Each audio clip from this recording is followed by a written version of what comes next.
The rain poured down on the ruined outskirts of an abandoned spaceport. Among the scattered wreckage, a small figure huddled against the cold metal of a fallen ship's hull.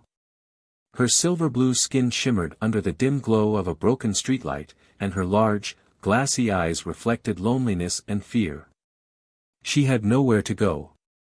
Nowhere she belonged. The war had taken everything.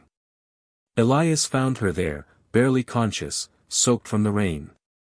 The human ex-salvager had seen his fair share of hardship, but something about the frail alien girl stirred something deep in him. He crouched beside her, removing his tattered coat, and wrapped it around her trembling form. "You're not alone," he said softly. "Not anymore." She flinched at first, but when she met his eyes, kind, tired, and unwavering, she let him lift her up. Elias lived on the edge of the scrapyard, where the remnants of 1,000 starships lay in silent graves. His home was built from scavenged parts, held together by ingenuity and a stubborn refusal to give up. He wasn't rich, wasn't special. Just a man who knew how to build from nothing. And now, he had someone else to build for. The first few days were rough. She barely spoke, only watching him with wary eyes. He learned her name, Kaari. She was the last of her kind, a refugee from a lost world, wandering without hope. Elias didn't push her to talk, didn't ask painful questions. Instead, he worked. He reinforced the walls of his makeshift shelter, repaired the power cells, and installed a heating unit to keep the cold away. And slowly, Kaari began to help.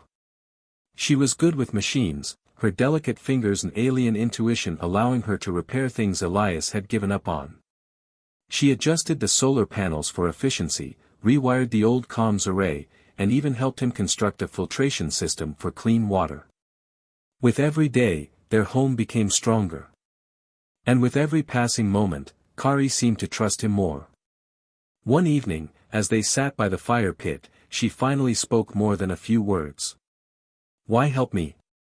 Humans don't usually care about my kind." Elias leaned back, gazing at the endless stars above.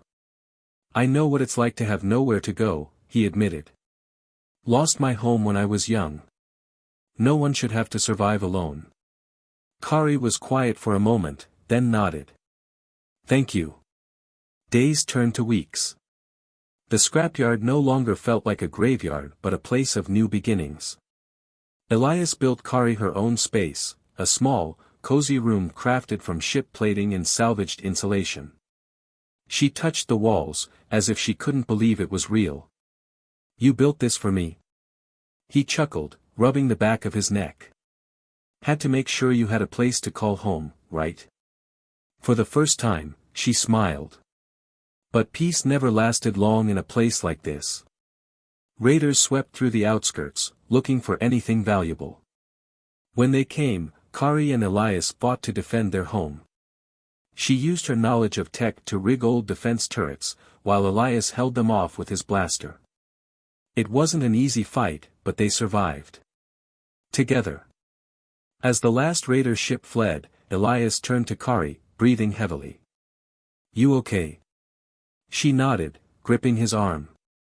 "We protected our home. Ours." The word hit him harder than he expected.